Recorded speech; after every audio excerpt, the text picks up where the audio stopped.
SP news కి స్వాగతం. Bulletin లో ముందుగా హెడ్లైన్స్.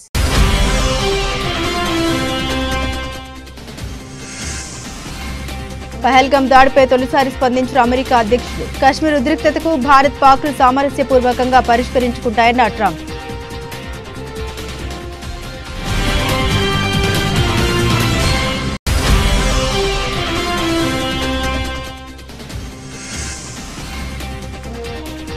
పాకిస్తాన్ కు చుక్క నీరు కూడా వెళ్లదు. సింధు జలాల ఒప్పందంపై కేంద్రం కఠిన నిర్ణయం.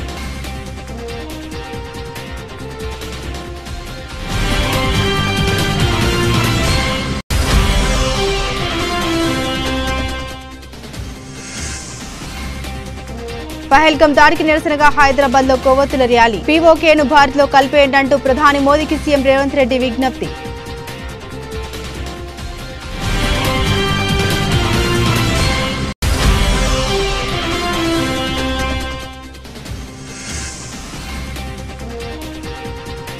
ఢిల్లీలో ఏపీ సీఎం చంద్రబాబు పర్యటన. ప్రధాని మోదీతో సమావేశం. వివిధ అంశాలపై చర్చ.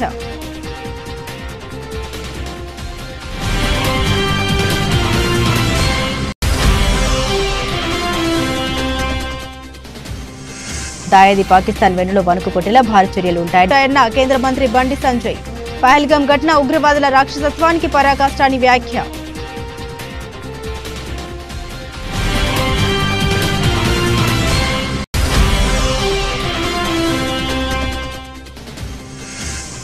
రాజ్యాంగ నిబంధన ఉల్లంఘించి మరీ బరి తెగింపు. కూటమి ప్రభుత్వంపై మాజీ మంత్రి పేర్ని నాని ఫైర్.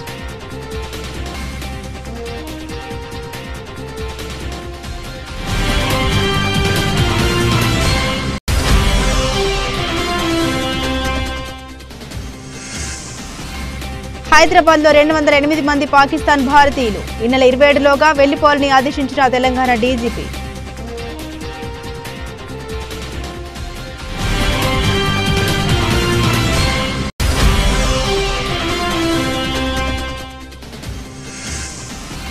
అమరావతి ముసుగులో అడ్డగోలు దోపిడీ చేస్తున్నారు. కూటమి ప్రభుత్వంపై విమర్శలు గుప్పించిన వైఎస్ఆర్సీపీ అధికార ప్రతినిధి కారుమూరి వెంకటరెడ్డి.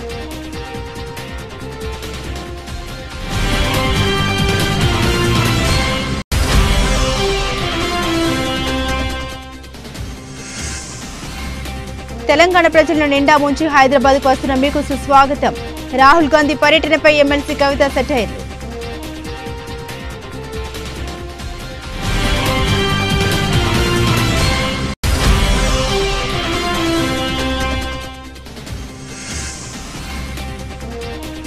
తిరుమలలో రద్దీ. 26 కంపార్ట్మెంట్లలో వేచి ఉన్న భక్తులు.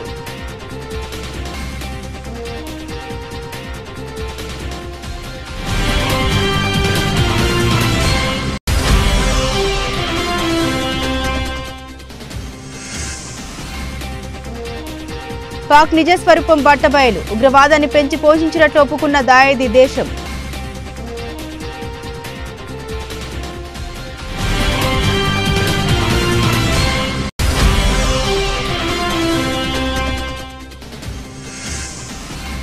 చెన్నైని ఓడించి చరిత్ర సృష్టించిన హైదరాబాద్. గత రాత్రి జరిగిన మ్యాచ్ లో సన్ రైజర్స్ హైదరాబాద్ జట్టు 5 వికెట్ల తేడాతో విజయం.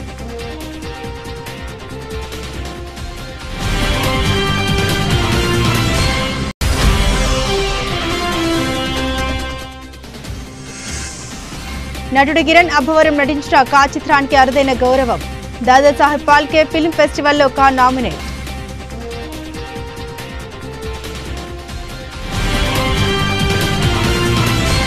ఇక వివరాల్లోకి వెళ్తే పాకిస్తాన్ ప్రోద్బలంతో జరిగిన పహల్గామ్ దాడిపై అమెరికా అధ్యక్షుడు డొనాల్డ్ ట్రంప్ తొలిసారిగా స్పందించారు.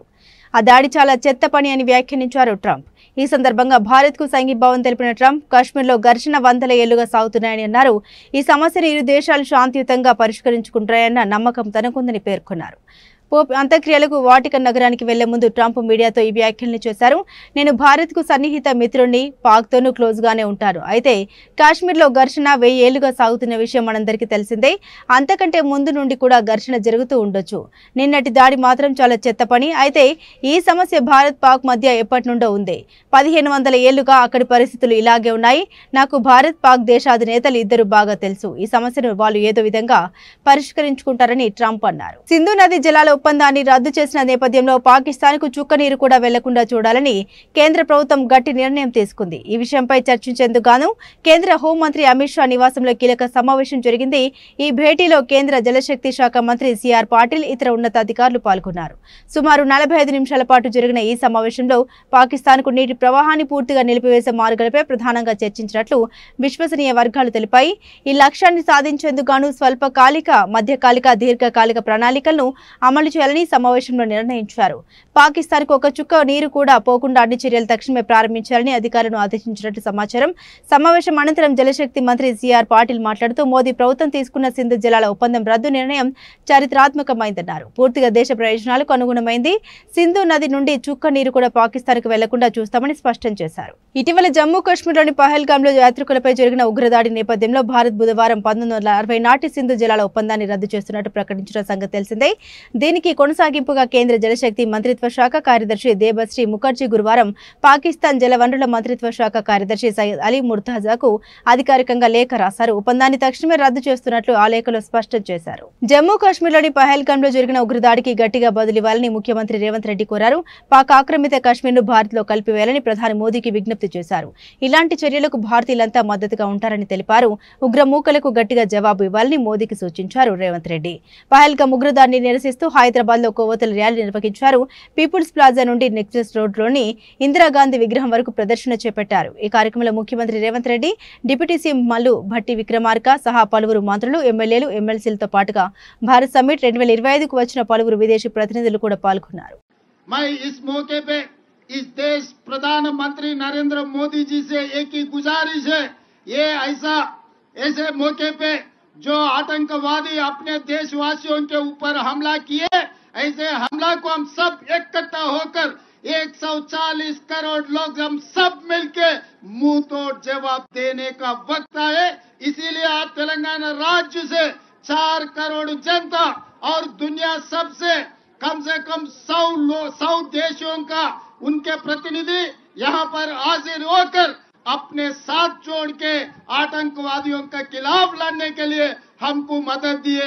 हम लोग सब मिलके इस देश प्रधानमंत्री को हम मदद देंगे।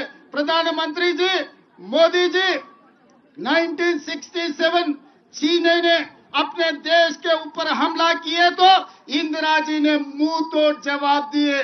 उसके बाद पाकिस्तान 1971 में इस देश के ऊपर हमला किए तो इंदिरा जी ने पाकिस्तान को मुंह तोड़ जवाब देकर एक धक्का में 2 टुकड़े किए पाकिस्तान को, एक बांग्लादेश दूसरा पाकिस्तान। उस वक्त अटल बिहारी वाजपेयी जी ने ये कहा, इंदिरा जी को दुर्गा माता ने कहा, आप दुर्गा माता के भक्त हो, हमें पता है, दुर्गा माता को याद करो। अभी पाकिस्तान के ऊपर जो हमला करना है, जो भी करना है आप आगे करो। आज पाकिस्तान के खिलाफ कदम उड़ाना है, समझौता का समय नहीं है, मुंह तोड़ जवाब देना है। इसीलिए आप आगे बढ़ो, हम लोग आपके साथ में रहेंगे। 140 करोड़ भारतीय वासियों आपके साथ है। पीओके को पाकिस्तान को 2 टुकड़ा करो, पाक ऑक्युपाइड कश्मीर हिंदुस्तान में मिला दो, हम साथ में रहेंगे। आप दुर्गा माता के भक्त हो ना, इंदिरा जी को याद करो। आज जो मुंह तोड़ जवाब आतंकवादियों को देने के लिए हम लोग यहाँ हैदराबाद शहर में, हम लोग नेकलेस रोड में यहाँ इकट्ठा हो गए। हम आपको मदद देंगे। अभी రాజనీతి करने का समय नहीं है। ఉగ్రవాదంపై పోరాటంలో కేంద్ర ప్రభుత్వానికి ఆంధ్రప్రదేశ్ ప్రజలు ప్రభుత్వం అండగా నిలుస్తారని, ఉగ్రవాదులకు సరైన సమాధానం చెప్పేలా కేంద్రం తీసుకునే ఎలాంటి నిర్ణయానికైనా కట్టుబడి ఉంటామని ముఖ్యమంత్రి చంద్రబాబు ప్రధాని నరేంద్ర మోదీతో అన్నారు. పహల్గామ్లో జరిగిన భయంకరమైన ఉగ్రదాడి తనను తీవ్ర ఆవేదనకు గురిచేసిందని తెలిపారు. నేడు ఢిల్లీలో ప్రధాని నరేంద్ర మోదీని కలిసిన ముఖ్యమంత్రి చంద్రబాబు ఈ మేరకు తన సంఘీభావాన్ని వ్యక్తపరిచారు. ఉగ్రవాదులది పిరికి పంద చర్య అని, హింసను ఖండిస్తున్నామని ఈ సందర్భంగా అన్నారు. పహల్గామ్ బాధితుల కుటుంబాలు ప్రజలకు అండగా నిలుస్తామని తెలిపారు. భారతదేశ భద్రతను కాపాడే విషయంలో మోదీ నాయకత్వానికి సంపూర్ణ మద్దతు ఉంటుందని తెలిపారు. మే 2న చేపట్టే రాజధాని పనుల పునఃప్రారంభానికి ప్రధాని నరేంద్ర మోదీని ముఖ్యమంత్రి చంద్రబాబు ఆహ్వానించారు. అమరావతిలో చేపట్టే అభివృద్ధి కార్యక్రమాలను ప్రధానికి వివరించారు. దీనిపై స్పందించిన ప్రధాని రాజధాని నిర్మాణానికి సంబంధించి పలు సూచన చేశారు. అమరావతిలో పచ్చదనం పెంచేందుకు ప్రత్యేక ప్రాధాన్యత ఇవ్వాలని, ఇందుకోసం మియావాకీ విధానాన్ని అమలు చేయాలని సూచించారు. పనులు పునఃప్రారంభించే కార్యక్రమానికి హాజరయ్యేందుకు ప్రధానమంత్రి అంగీకారం తెలిపారు. మరోవైపు పోలవరం ప్రాజెక్టు నిర్మాణ పురోగతిని RINL గురించి ప్రధానికి సీఎం వివరించారు. ఎస్సీ వర్గీకరణకు కేంద్రం ఆమోదం తెలిపినందుకు సీఎం చంద్రబాబు కృతజ్ఞతలు తెలిపారు.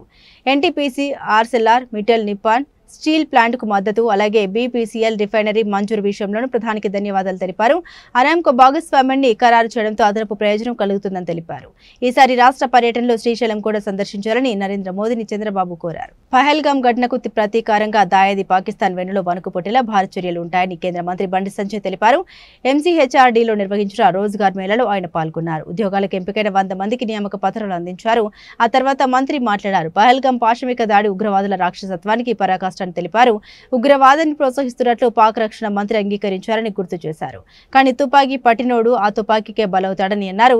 ఈ విపత్కర పరిస్థితుల్లో ప్రధాని నరేంద్ర మోదీ తీసుకునే కఠిన నిర్ణయాలకు అందరూ అండగా నిలవాలని బండి సంజయ్ పిలుపునిచ్చారు.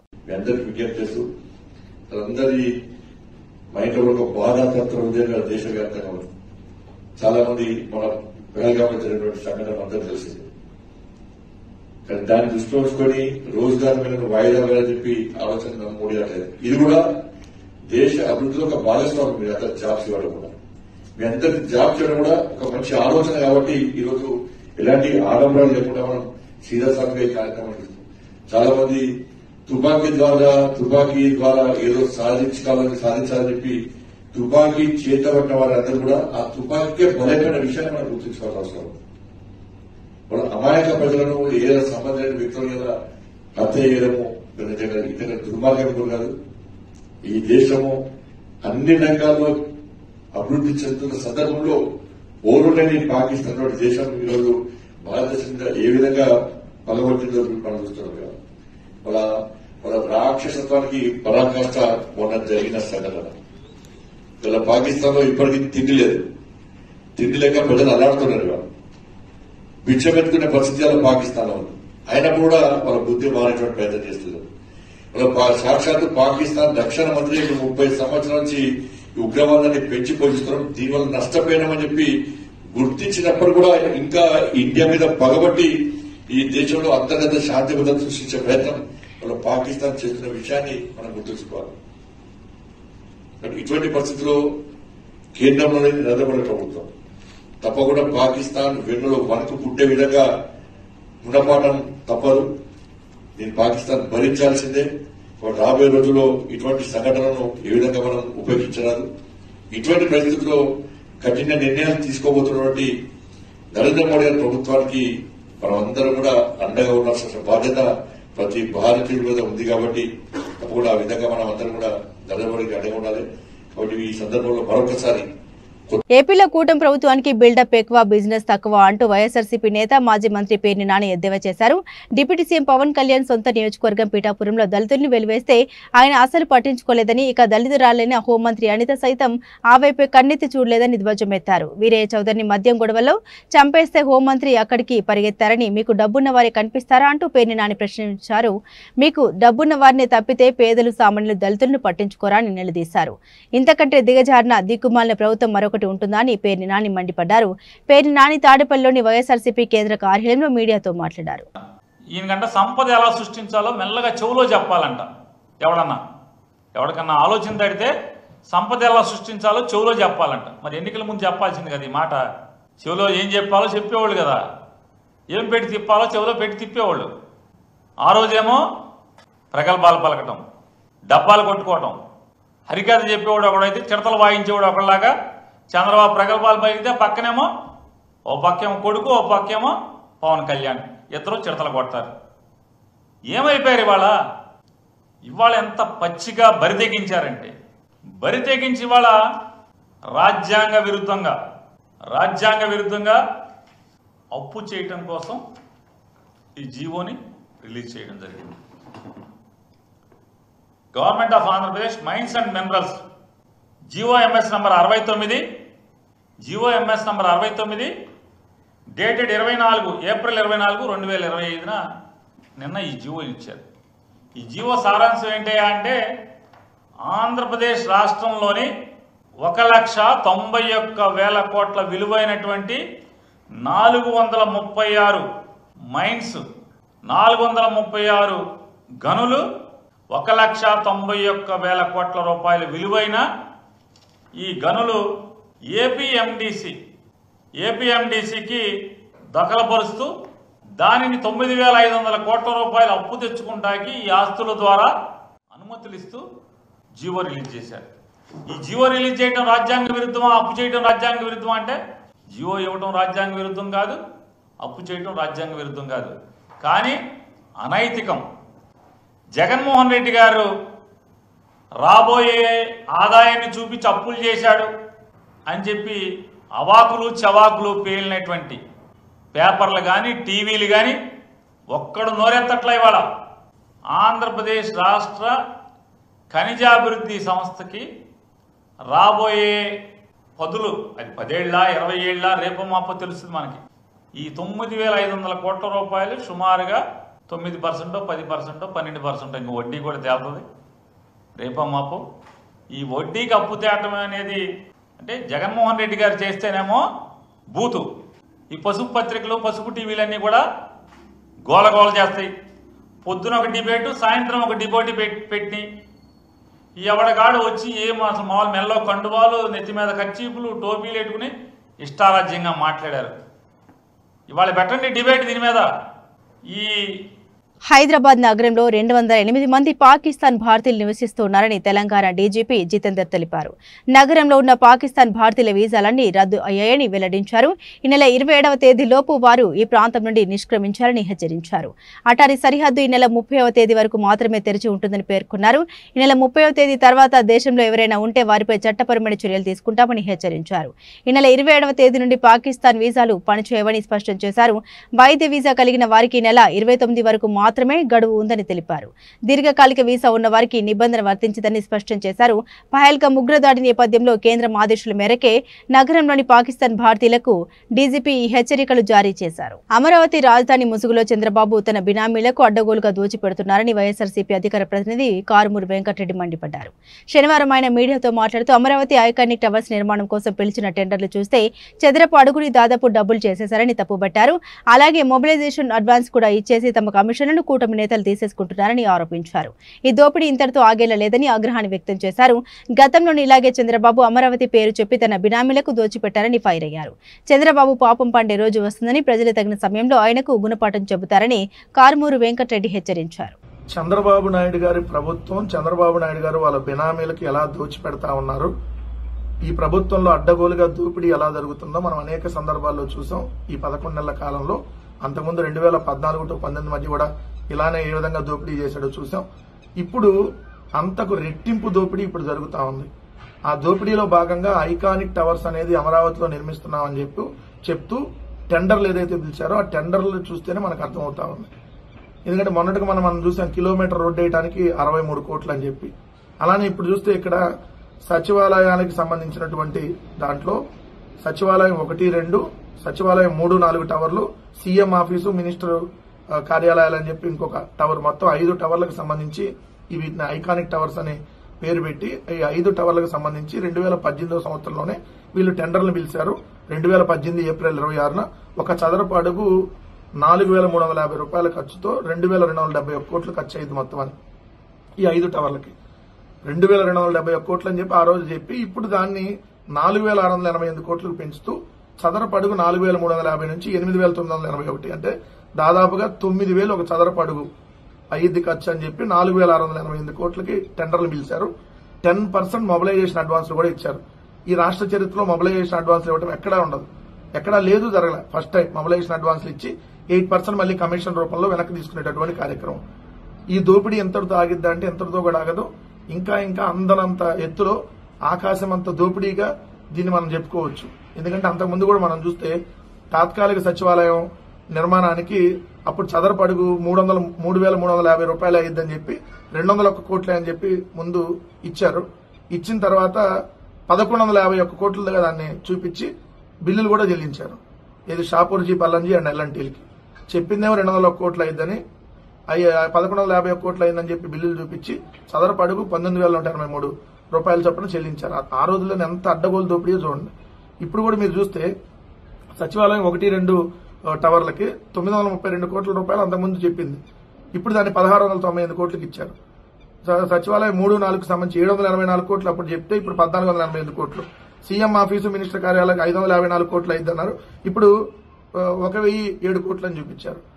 అంటే 2271 కోట్లు అయ్యిద్దని చెప్పి అప్పుడు చెప్పి ఇప్పుడు దాన్ని 4688 కోట్లకి పెంచి ఇంకా పెంచుకుంటూ పోయి రాష్ట్రాల్లో ఉన్నటువంటి సంపదని అప్పులు తెచ్చి మరీ దోచుకోవాలి, అందనంత ఎత్తులో అప్పులు తేవాలి, అందనంత ఎత్తులో ఏదైతే దోచుకోవాలి, ఎవరికి తెలియనంత రీతిలో దోచుకోవాలనేటటువంటి ఏకైక లక్ష్యంతో ఈ ప్రభుత్వం పనిచేస్తా ఉంది.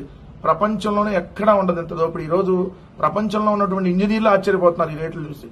అమరావతిలో ఆ రోడ్డుకి 63 కోట్లు, కిలోమీటర్ రోడ్డుకి 63 కోట్లు, ఇది ఈ విధంగా అడ్డగోలు దోపిడీ చూసి ప్రపంచంలో ఉన్న ఇంజనీర్లు నివ్వెరపోతున్నటువంటి పరిస్థితి ఈ రోజు ఇక్కడ ఉంది. కాంగ్రెస్ నేత రాహుల్ గాంధీ తెలంగాణ పర్యటన నేపథ్యంలో బీఆర్ఎస్ ఎమ్మెల్సీ కల్వకుంట్ల కవిత సెటర్లు వేశారు. దారి తప్పి తెలంగాణకు వస్తున్న ఎన్నికల గాంధీ గారికి స్వాగతమని వ్యంగ్యంగా అన్నారు కవిత. మోసపూరిత హామీలు, అబద్దపు వాగ్దానాలతో తెలంగాణ ప్రజలను నిండా ముంచేసి హైదరాబాద్కు వస్తున్న రాహుల్ గాంధీకి సుస్వాగతమని విమర్శించారు. ఈ మేరకు ట్విట్టర్ ఎక్స్ వేదికగా రాహుల్ గాంధీకి ఎమ్మెల్సీ కవిత పలు ప్రశ్నలు సంధించారు. 16 నెలల పాలనలో ప్రజలను కాంగ్రెస్ ప్రభుత్వం రాజీ రంపాన పెట్టిందని ఎమ్మెల్సీ కవిత అన్నారు. హైడ్రా, మూసీ పేరుతో పేద ప్రజల మీదికి బుల్డోజర్లు పంపిందని, లగచర్ల బంజారా ఆడబిడ్డలపై అర్ధరాత్రి వేళ అఘాయిత్యానికి ఒడిగట్టిందని, సర్కారు దుశ్చర్యకు అడ్డంకిగా ఉన్నారని, బంజారా యువతపై 3rd డిగ్రీ ప్రయోగించిందని తెలిపారు. రేవంత్ రెడ్డి ప్రభుత్వం సాగించిన ఈ రాక్షస కాండను జాతీయ మానవ హక్కుల కమిషన్ నిర్ధారించిందని పేర్కొన్నారు. కరెంటు పోయిందని సోషల్ మీడియాలో పోస్టు పెడితే అరెస్టులు చేస్తున్నారని, వేధింపులకు గురి చేస్తూ బెదిరింపులకు పాల్పడుతున్నారని మండిపడ్డారు. కలియుగ దైవం శ్రీ వెంకటేశ్వర స్వామివారి దర్శనానికి భక్తులు పోటెత్తారు. వేసవి సెలవులకు తోడు వారాంతం కావడంతో తిరుమల కొండపై భక్తుల రద్దీ పెరిగింది. పిల్ల పాపలతో స్వామివారి దర్శనానికి వచ్చిన భక్తులతో క్యూ లైన్లు నిండిపోయాయి. శనివారం ఉదయం నాటికి 26 కంపార్ట్మెంట్లలో భక్తులు వేచి ఉన్నారని అధికారులు తెలిపారు. శ్రీవారి సర్వ దర్శనానికి 12 గంటలు, 300 రూపాయల ప్రత్యేక దర్శనానికి 5 గంటల సమయం పడుతూ ఉందని చెప్పారు. కాగా శుక్రవారం 64,536 మంది భక్తులు వెంకన్నను దర్శించుకున్నారు. 30,612 మంది భక్తులు తరలినాలు సమర్పించినట్టు టీటీడీ తెలిపింది. మొక్కుల రూపంలో భక్తులు 3.37 కోట్లు హుండీలో స్వామివారికి సమర్పించుకున్నారని వెల్లడించింది. ఉగ్రవాదులకు మేము మద్దతు ఇవ్వట్లేదు, అసలు మా గడ్డపై ఉగ్రవాదులు లేరు అంటూ బుకాయిస్తూ వస్తున్న పాక్ నిజ స్వరూపం బట్టబయలైంది. ఉగ్రవాదుల్ని పెంచి పోషించినట్లు ఆ దేశమే మీడియా సాక్షిగా ఒప్పుకుంది. ఉగ్రవాదానికి మద్దతు ఇవ్వడం, నిధులు సమకూర్చడంలో పాకిస్తాన్కు సుదీర్ఘ చరిత్ర ఉందని స్వయంగా ఆ దేశ రక్షణ మంత్రి ఖవాజా ఆసిఫ్ అంగీకరించారు. పహల్గామ్ ఉగ్రదాడి తర్వాత భారత్తో నెలకొన్న ఉద్రిక్త పరిస్థితులపై పాక్ రక్షణ మంత్రి ఖవాజా మీడియాకు ఇంటర్వ్యూ ఇచ్చారు. ఈ సందర్భంగా జర్నలిస్ట్ అడిగిన ప్రశ్నలు సమాధానాలు ఇచ్చారు. ఉగ్ర సంస్థలకు నిధుల సమీకరణ, ఉగ్రవాదులకు శిక్షణ, మద్దతు వంటి అంశాలపై జర్నలిస్టు ప్రశ్నించగా ఆయన అసలు విషయం బయటపెట్టారు. అమెరికా, బ్రిటన్ సహా పశ్చిమ దేశాల కోసమే 3 దశాబ్దాల పాటు మేము ఈ చెత్త పనులన్నీ చేస్తున్నామని కుండబద్దలు కొట్టారు. ఇలాంటి పనులు చేయడం పొరపాటని తర్వాత అర్థమైనట్టు తెలిపారు. ఆ పనులు చేయడం వల్ల తమకు తీవ్ర నష్టం వాటిల్లినట్లు చెప్పుకొచ్చారు. సోవియట్ యూనియన్ కు వ్యతిరేకంగా జరిగిన యుద్ధంలో తాము చేరకపోయి ఉంటే పాకిస్తాన్ కు తిరుగులేని ట్రాక్ రికార్డు ఉండదని వ్యాఖ్యానించారు. ఐపీఎల్లో భాగంగా చెన్నై సూపర్ కింగ్స్ తో చెన్నైలోని చెపాక్ స్టేడియంలో గత రాత్రి జరిగిన మ్యాచ్ లో సన్ రైజర్స్ హైదరాబాద్ జట్టు 5 వికెట్ల తేడాతో విజయం సాధించింది. ఈ విజయంతో హైదరాబాద్ ఖాతాలో రికార్డు వచ్చి చేరింది. సిఎస్కేను సొంత గడ్డపై ఓడించడం హైదరాబాద్ కి ఇదే తొలిసారి. ఐపీఎల్ ప్రారంభమైన తర్వాత చెన్నై జట్టు సొంత గడ్డపై హైదరాబాద్ చేతిలో ఎప్పుడూ ఓడిపోలేదు.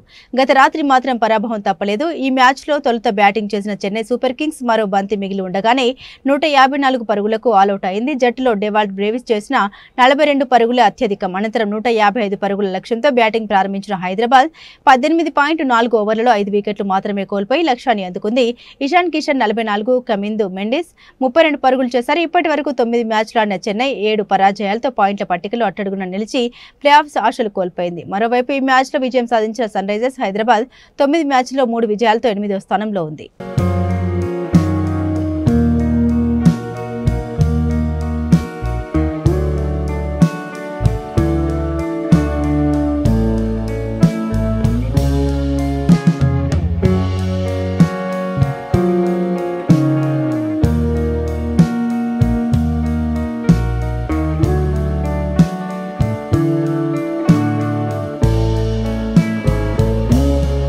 నటుడు కిరణ్ అబ్బవరం నటించిన ఆ చిత్రానికి అరుదైన గౌరవం లభించింది. 15వ ప్రతిష్టాత్మక దాదాసాహెబ్ ఫాల్కే ఫిల్మ్ ఫెస్టివల్లో ఈ సినిమా నామినేట్ అయింది. ఉత్తమ చిత్ర విభాగానికి నామినేట్ అయినట్లు చిత్ర బృందం ప్రకటించింది. ఢిల్లీ వేదికగా ఈ నెలాఖరున జరిగే వేడుకల్లో విజేతలు పురస్కారాలు అందుకోనున్నారు.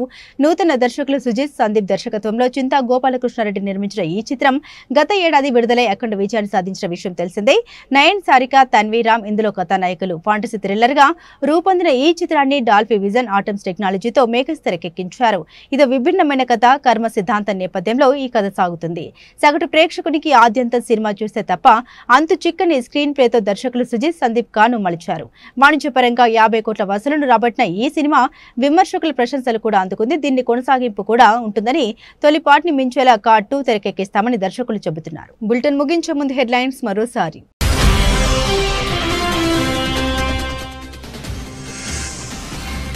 పహల్గామ్ దాడిపై తొలిసారి స్పందించిన అమెరికా అధ్యక్షుడు. కశ్మీర్ ఉద్రిక్తతకు భారత్, పాక్లు సామరస్యపూర్వకంగా పరిష్కరించుకుంటాయన్న ట్రంప్.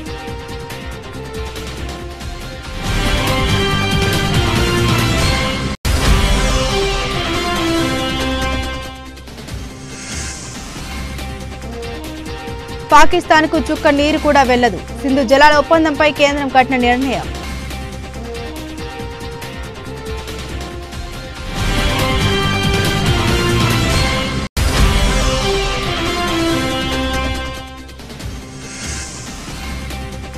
పహల్గామ్ దాడికి నిరసనగా హైదరాబాద్ లో కొవ్వొత్తుల ర్యాలీ. పీఓకేను భారత్ లో కలిపేయండంటూ ప్రధాని మోదీకి సీఎం రేవంత్ రెడ్డి విజ్ఞప్తి.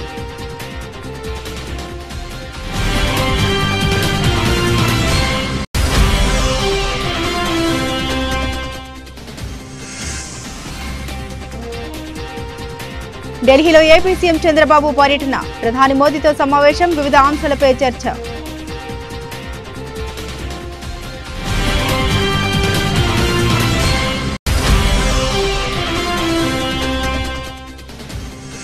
దాయాది పాకిస్తాన్ వెన్నులో వణుకు కొట్టేలా భారీ చర్యలు ఉంటాయన్న కేంద్ర మంత్రి బండి సంజయ్. పహల్గామ్ ఘటన ఉగ్రవాదుల రాక్షసత్వానికి పరాకాష్టాని వ్యాఖ్య.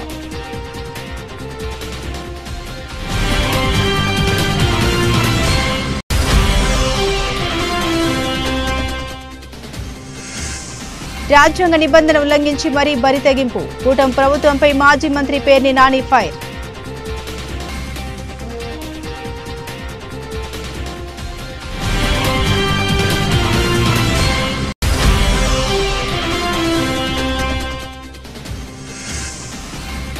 హైదరాబాద్ లో 208 మంది పాకిస్తాన్ భారతీయులు ఈ నెల 27లోగా వెళ్లిపోవాలని ఆదేశించిన తెలంగాణ డీజీపీ.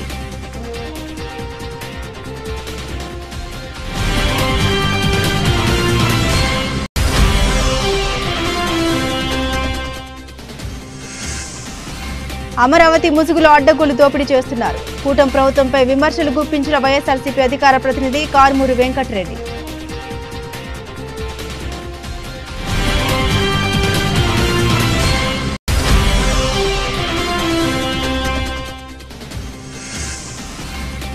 తెలంగాణ ప్రజలను నిండా ముంచి హైదరాబాద్ కు వస్తున్న మీకు సుస్వాగతం. రాహుల్ గాంధీ పర్యటనపై ఎమ్మెల్సీ కవిత సెటైర్లు.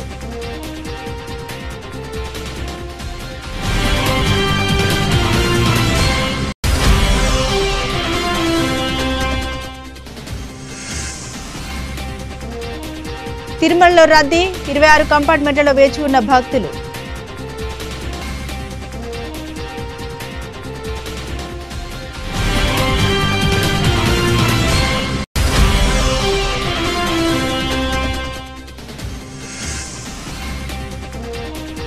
పాక్ నిజ స్వరూపం బట్టబయలు. ఉగ్రవాదాన్ని పెంచి పోషించినట్లు ఒప్పుకున్న దాయాది దేశం.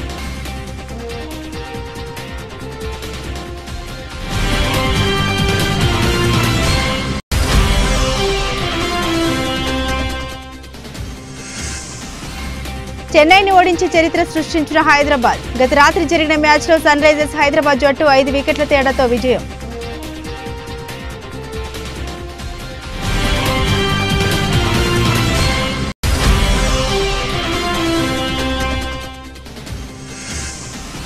నటుడు కిరణ్ అబ్బవరం నటించిన కా చిత్రానికి అరుదైన గౌరవం. దాదాసాహెబ్ ఫాల్కే ఫిల్మ్ ఫెస్టివల్లో కా నామినేట్.